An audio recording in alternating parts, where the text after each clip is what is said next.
Hello everyone, welcome to my YouTube channel. और जैसा कि आप सब जानते हैं फ्रेंड्स कि हम लोग क्लास 10th हिस्ट्री की जो एनसीईआरटी बुक है उसको कंप्लीट कर रहे हैं।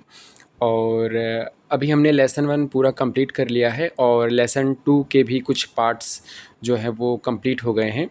और यहाँ पर ये लेसन 2 का ही नेक्स्ट पार्ट है, जिसमें फ्रेंड्स हम आगे बात करेंगे सिविल डिसोबीडियंस मूवमेंट के बारे में और महात्मा गांधी जी के साल्ट मार्च के बारे में, ये उनके आंदोलन क्या थे। और फ्रेंड्स, इसकी पिछली वीडियो में हमने नॉन कोऑपरेशन मूवमेंट के बारे में पढ़ा था और स्वराज पार्टी के बारे में पढ़ा था, और भी 2-3 इम्पोर्टेंट्स जो पॉइंट्स हैं वो हमने डिस्कस किए थे। और अगर आपने वो वीडियो नहीं देखा है तो प्लीज़ पहले उस वीडियो को आप लोग देखिएगा, क्योंकि एनसीईआरटी में क्या है फ्रेंड्स कि जो सारे टॉपिक्स हैं वो एक दूसरे से रिलेटेड हैं। तो जब तक आप स्टार्टिंग से नहीं पढ़ेंगे आपको समझ में नहीं आएगा। तो अगर आपने पिछली वीडियोस को नहीं देखा है तो प्लीज़ पहले वो सारे वीडियोस को आप देखिएगा, उसके बाद आप इस वीडियो को देखेंगे तो आपको पूरी तरीके से समझ में आएगा। तो इसके पहले फ्रेंड्स वीडियो में हमने देखा था कि महात्मा गांधी जो है वो किसी ऐसे पॉइंट की तलाश में थे जिसके आधार पर वो क्या कर सकते थे, आंदोलन में ज़्यादा से ज़्यादा लोगों को इंक्लूड कर सकते थे। तो उसी क्रम में महात्मा गांधी जी को एक जो पॉइंट मिलता है वो मिलता है नमक का। ठीक है, तो वो नमक बनाने के लिए क्या करते हैं, एक फ्लैग मार्च निकालते हैं और वो पैदल यात्रा करते हैं और जा कर के दांडी नामक स्थान पर नमक का निर्माण करते हैं। तो ये सब आपको यहाँ पर बताया गया है। तो आइए देखते हैं the salt march and the civil disobedience movement, यानी जो नमक मार्च है एंड द मार्च का मतलब क्या होता है, मार्च का मतलब यहाँ मंथ नहीं, मार्च का मतलब ये जो महात्मा गांधी जी ने पैदल यात्रा किया था, ठीक है, उसको बोलते हैं मार्च, यानी पैदल यात्रा, ठीक है, नमक यात्रा। And the civil disobedience movement, यानी जो नागरिक अवज्ञा आंदोलन, यानी अब जो भारतीय हैं वो क्या करेंगे, ब्रिटिशर्स की अवज्ञा करेंगे, उनकी बात को नहीं मानेंगे। ठीक है, तो आइए देखते हैं। Mahatma Gandhi found in salt a powerful symbol that could unite the nation, यानी महात्मा गांधी को वो पॉइंट मिल गया जिसके आधार पर वो क्या कर सकते थे, पूरे देश के लोगों को यूनाइट कर सकते थे, एक साथ जोड़ सकते थे। और वो पॉइंट क्या था, साल्ट, नमक। ठीक है, तो ऑन 31 जनवरी 1930 को क्या होता है, he sent a letter to Viceroy Lord Irwin.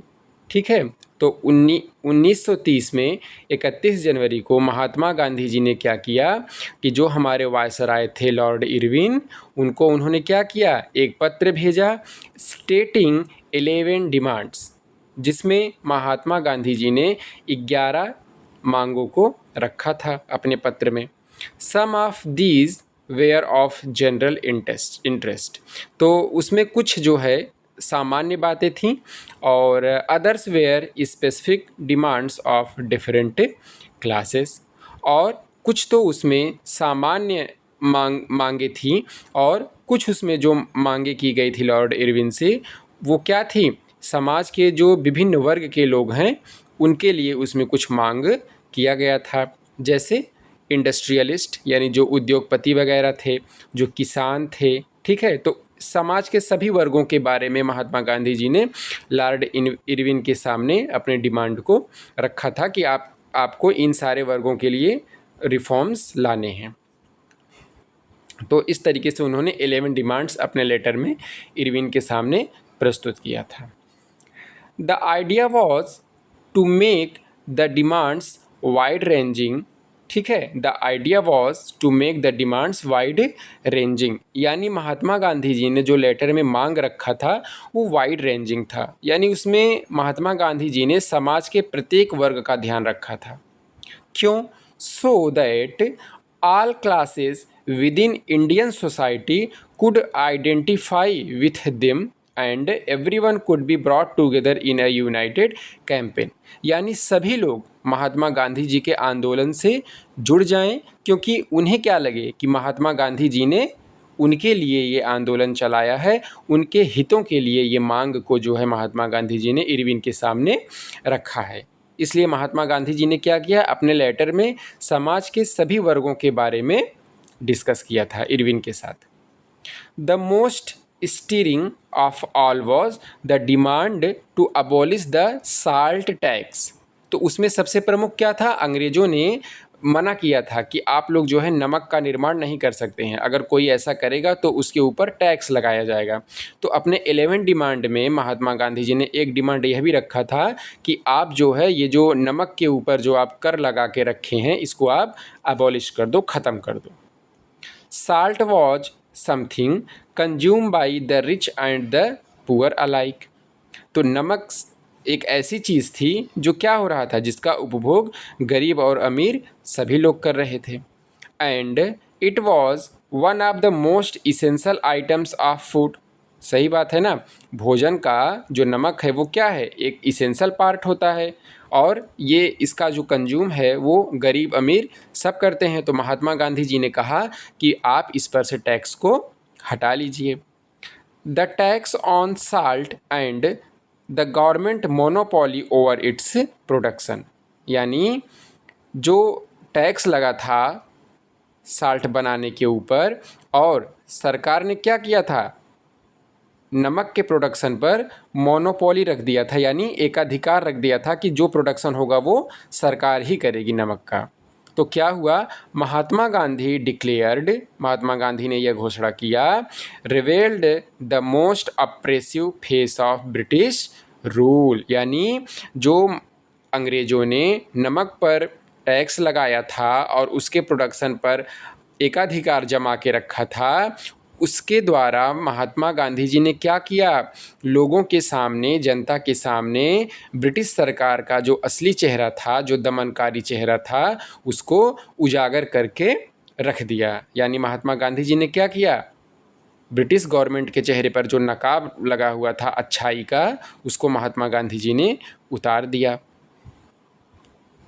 आगे देखिए, तो क्या होता है, Mahatma Gandhi's letter was in a way an ultimatum, यानी महात्मा गांधी जी ने लॉर्ड इरविन को जो 11 सूत्री मांगों के लिए पत्र भेजा था वो क्या था, एक चेतावनी थी लॉर्ड इरविन को, ब्रिटिश गवर्नमेंट को, एक अल्टीमेटम था महात्मा गांधी जी के द्वारा।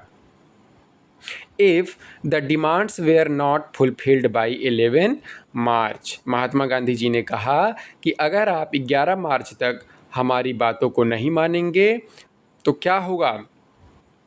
द लेटर स्टेटेड, यानी उस पत्र में लिखा था, the Congress would launch a civil disobedience campaign. तो जो कांग्रेस है, जो भारत की राजनीतिक संस्था थी, वो क्या करेगी, नागरिक अवज्ञा आंदोलन को स्टार्ट कर देगी, यानी हम आपकी बातों को नहीं मानेंगे। नॉन कोऑपरेशन में क्या हुआ था, जो इंडियंस हैं वो सरकार का सहयोग करना बंद कर दिए थे, लेकिन नागरिक अवज्ञा आंदोलन में क्या होगा कि अब जो इंडियन है वो ब्रिटिशर्स की अवज्ञा करेंगे, उनकी बात को नहीं मानेंगे। तो Irwin was unwilling to negotiate, Irwin ने महात्मा गांधी जी की बात पर ध्यान नहीं दिया, उसकी कोई इच्छा नहीं थी समझौते की। तो क्या हुआ, Mahatma Gandhi started his famous salt march accompanied by 78 of his trusted volunteers. तो 78 लोगों के साथ मिलकर के महात्मा गांधी जी ने क्या किया, साल्ट मार्च को, यानी नमक यात्रा जो है वो नमक बनाने के लिए महात्मा गांधी जी ने एक यात्रा निकाला जिसको साल्ट मार्च कहा जाता है। उसमें 78 वॉलंटियर्स महात्मा गांधी जी के साथ जुड़े हुए थे, यानी 78 लोग उसमें महात्मा गांधी जी के साथ जुड़े हुए थे। The March was over 240 miles, यानी 240 मील की यात्रा जो है इस यात्रा में पूरी करनी थी, 240 माइल की। और from Gandhi ji ashram in Sabarmati to the Gujarat coastal town of Dandi. तो ये जो यात्रा है वो महात्मा गांधी जी का जो आश्रम है साबरमती, वहाँ से स्टार्ट हुआ और जा कर के गुजरात के तट पर डांडी नामक स्थान पर कंप्लीट हो गया। ठीक है, तो महात्मा गांधी जी ने 12 मार्च को साबरमती से यह यात्रा स्टार्ट किया था। ये आप लोग नोट कर लेंगे या बुक में हाईलाइट कर लेंगे, ये इंपॉर्टेंट है। तो 12 मार्च को महात्मा गांधी जी साबरमती से नमक यात्रा को स्टार्ट करते हैं और 78 लोगों के साथ स्टार्ट करते हैं, 240 मील की यात्रा पूरी करते हैं और लगभग 24 दिनों की यात्रा करके क्या होता है, महात्मा गांधी जी 6 अप्रैल को डांडी पर पहुंचते हैं। डांडी नामक स्थान पर महात्मा गांधी 6 अप्रैल को पहुंचते हैं और वहां पर वो क्या करते हैं, नमक बना करके सिविल डिसोबीडियंस मूवमेंट को स्टार्ट कर देते हैं। यानी अंग्रेज़ों ने मना किया था कि आपको नमक का प्रोडक्शन नहीं करना है, लेकिन 6 अप्रैल को महात्मा गांधी क्या करते हैं, डिसोबीडियंस यानी अवज्ञा करते हैं अंग्रेज़ों की पॉलिसीज़ का और नमक का प्रोडक्शन करते हैं। और इस प्रकार से क्या होता है, जो नागरिक अवज्ञा आंदोलन है वो स्टार्ट हो जाता है। तो यहाँ से देखिए, thousands came to hear Mahatma Gandhi wherever he stopped, यानी अपनी यात्रा के दौरान जहाँ कहीं भी महात्मा गांधी रुकते थे, हजारों लोग महात्मा गांधी जी की बातों को सुनने के लिए आते थे। And he told them what he mean by Swaraj, और महात्मा गांधी उन्हें स्वराज का मतलब समझाते थे कि स्वराज होता क्या है, हम स्वराज की डिमांड क्यों कर रहे हैं। और महात्मा गांधी क्या कहते थे, urge them to peacefully defy the British, कि आपको जो भी आंदोलन करना है वो शांति के साथ करना है और किसी भी प्रकार की हिंसा का प्रयोग आपको नहीं करना है। क्योंकि महात्मा गांधी का मानना था कि अगर भारतीयों के द्वारा हिंसा का प्रयोग किया जाएगा तो अंग्रेज़ों के लिए भारतीयों को दबाना आसान हो जाएगा। इसलिए महात्मा गांधी ने कहा कि आप लोग शांतिपूर्वक अहिंसात्मक तरीके से अपने आंदोलन को अंजाम देंगे। ठीक है, तो यहाँ हमने आपको बताया on 6 April he reached Dandi and ceremonially violated the law manufacturing salt by boiling sea water. तो 6 अप्रैल को महात्मा गांधी जो है वो डांडी पहुंचते हैं और वहां पर वे क्या करते हैं, नमक का प्रोडक्शन करके जो ब्रिटिश गवर्नमेंट है उसके कानून का वायलेशन करते हैं, उल्लंघन करते हैं। और इस प्रकार से जो सविनय अवज्ञा आंदोलन है, सिविल डिसोबीडियंस मूवमेंट है, वो स्टार्ट हो जाता है। तो वही चीज़ यहाँ पर भी दिखी दिया गया है, this mark the beginning of the civil disobedience movement. और महात्मा गांधी जी जब नमक का प्रोडक्शन करते हैं तो वहाँ से जो है नागरिक अवज्ञा आंदोलन की शुरुआत हो जाती है। And how was this movement different from the non cooperation movement. तो कह रहे हैं कि जो ये नागरिक अवज्ञा आंदोलन है ये असहयोग आंदोलन से किस प्रकार भिन्न है। तो जैसा कि हमने आपको बताया कि असहयोग आंदोलन में क्या हुआ था, भारतीयों ने अंग्रेज़ों का सहयोग करना बंद कर दिया था। लेकिन सिविल डिसोबीडियंस मूवमेंट में क्या होगा, जो इंडियन हैं वो क्या करेंगे, अब ब्रिटिशर्स के द्वारा जो पॉलिसी बनाई गई है उसको फॉलो नहीं करेंगे, उसकी अवज्ञा करेंगे। ठीक है, तो यहाँ पे भी वही दिया गया है, people were now asked not only to refuse cooperation, यानी अब भारत की जनता से सिर्फ ये नहीं कहा गया कि आपको क्या करना है, असहयोग करना है, और क्या करना है, अब आपको अवज्ञा भी करनी है। यानी असहयोग तो करना ही है, साथ ही साथ आपको क्या करना है, अब अंग्रेज़ों की बात नहीं माननी है। तो इंडियंस को कहा गया कि जैसा कि आपने 1921-22 नॉन कोऑपरेशन मूवमेंट में किया था, आपको नॉन कोऑपरेशन करना है but also to break colonial laws, लेकिन जो भी अंग्रेज़ों के द्वारा कानून बनाए गए हैं अब आपको उनको भी तोड़ना है, आपको उनकी अवज्ञा करनी है। तो thousands in different part of the country broke the salt law, यानी हजारों लोगों ने क्या किया, देश के विभिन्न भागों में ये जो नमक से संबंधित कानून है उसको तोड़ दिया। यानी मैन्युफैक्चर्ड साल्ट, बहुत सारे लोगों ने नमक का प्रोडक्शन किया and demonstrated in front of government salt factories, यानी नमक की जो फैक्ट्री है क्या किया, उसके सामने उन्होंने साल्ट का प्रोडक्शन किया और साल्ट लॉ का वायलेशन किया।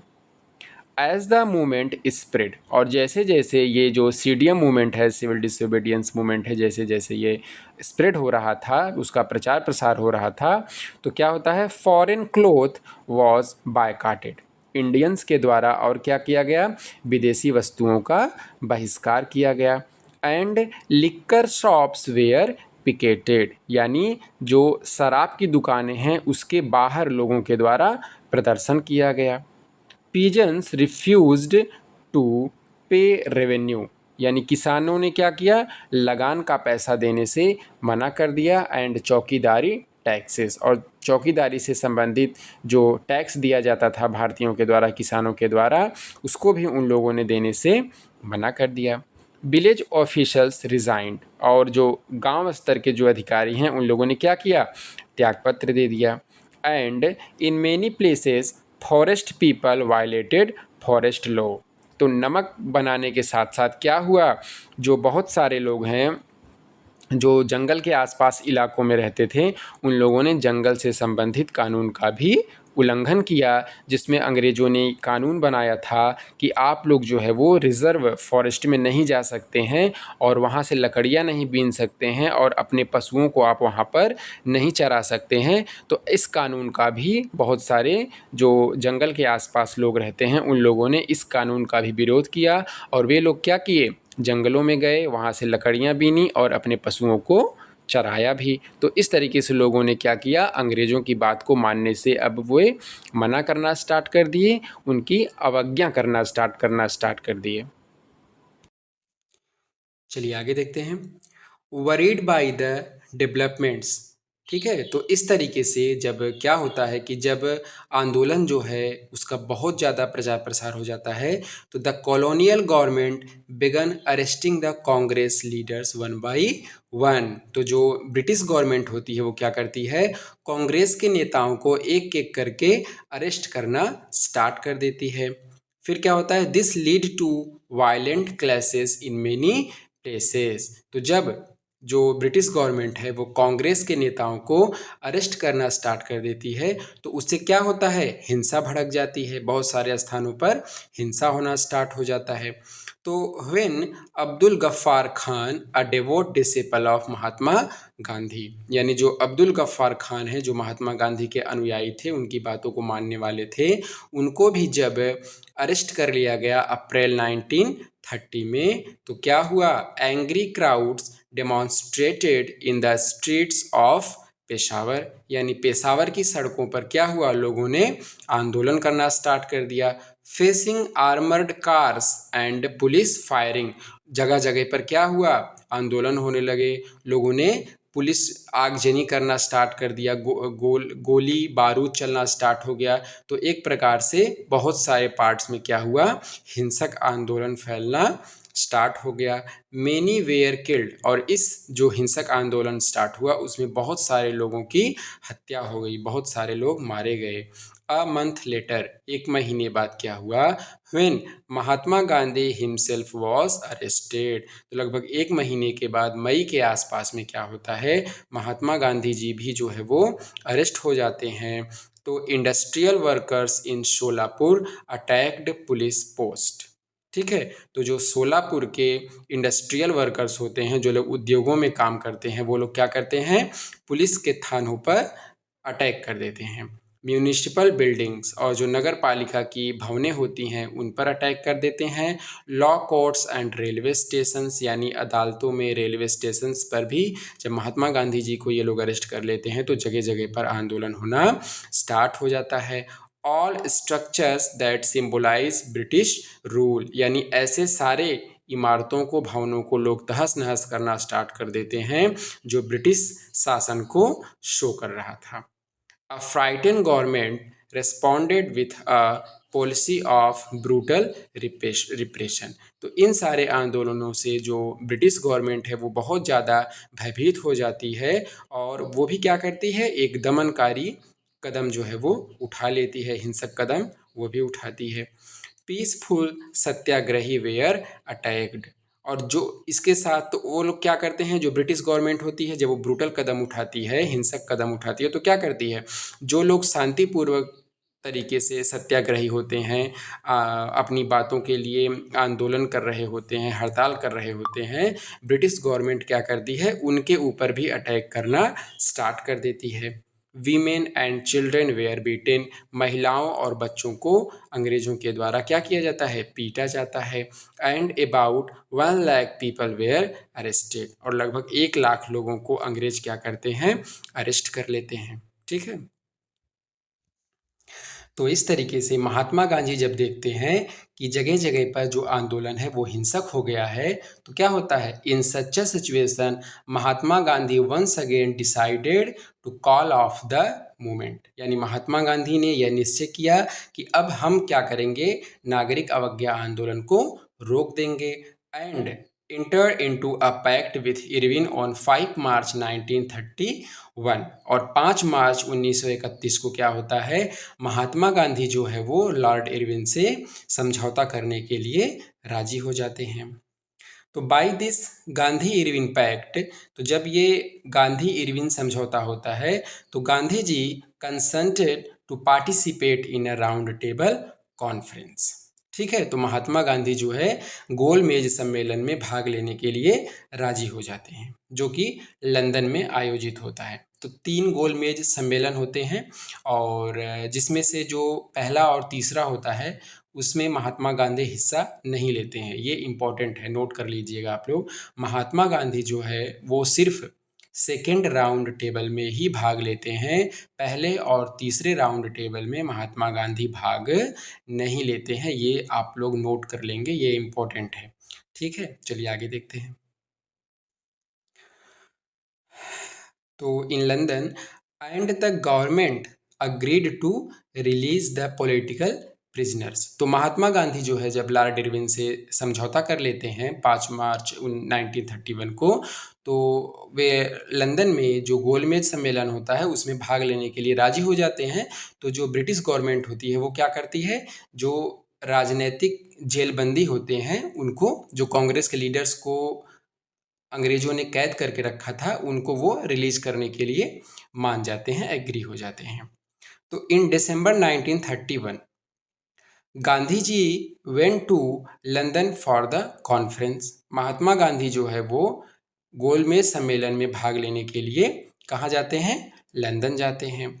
But the negotiations broke down and he return disappointed, लेकिन क्या होता है, कुछ बात जो है वो बन नहीं पाती है, तो महात्मा गांधी जो है वो नाराज होकर के वापस आ जाते हैं। तो बैक इन इंडिया, यानी जब वो वापस से भारत में आते हैं, ही डिस्कवर्ड, यानी उन्होंने पाया कि the government had begun a new cycle of repression, यानी दमन करने के लिए अंग्रेजों ने क्या किया था, एक नए चक्र का आविष्कार कर लिया था। एक नए तरीके से इंडिया में भारतीयों का जो अंग्रेज सरकार है वो दमन कर रही थी। Ghaffar Khan and Jawaharlal Nehru were both in jail, Ghaffar Khan और जवाहरलाल नेहरू दोनों जो है वो लोग, उनको जेल में डाल दिया गया था। The Congress had been declared illegal, और अंग्रेजों ने क्या किया था, कांग्रेस को गैर कानूनी घोषित कर दिया था।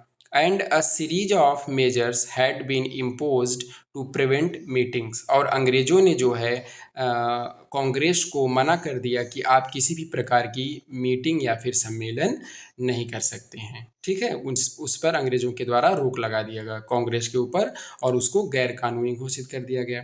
डिमॉन्स्ट्रेशंस एंड बायकाट्स, ठीक है, तो इस तरीके से अंग्रेजों ने कांग्रेस का बहिष्कार कर दिया। With great apprehension Mahatma Gandhi relaunch the civil disobedience movement, यानी बहुत ज़्यादा समझाने बुझाने के बाद, सोचने विचारने के बाद जो महात्मा गांधी हैं वे क्या करते हैं, सिविल डिसोबीडियंस मूवमेंट को दोबारा से लॉन्च करते हैं। For over a year the movement continued, यानी कि जब दोबारा से महात्मा गांधी ने नागरिक अवज्ञा आंदोलन को स्टार्ट किया तो लगभग 1 साल यह आंदोलन चला। But by 1934 it lost its momentum, लेकिन क्या हुआ कि 1934 आते आते लोगों का जो जोश है, जो उत्साह है, वो थोड़ा देखने को कम मिला। ठीक है, तो इस तरीके से जो नागरिक अवज्ञा आंदोलन है उसका भी मोमेंटम जो है वो थोड़ा सा डाउन हो गया। ठीक है, तो चलिए फ्रेंड्स, इस वीडियो में हम लोग यहीं पर इतना ही रखते हैं, काफ़ी लंबा वीडियो हो गया है, और आप लोग बार बार वीडियोस को देखेंगे तो आपके बोर्ड एग्ज़ाम में काफ़ी हेल्प मिलेगा। ठीक है? चलिए, thank you so much, thank you for watching the video. और आप लोग प्लीज़ अगर वीडियो अच्छा लगे तो वीडियो को लाइक करिएगा, शेयर करिएगा और चैनल को भी सब्सक्राइब करिएगा। ठीक है? Thank you so much.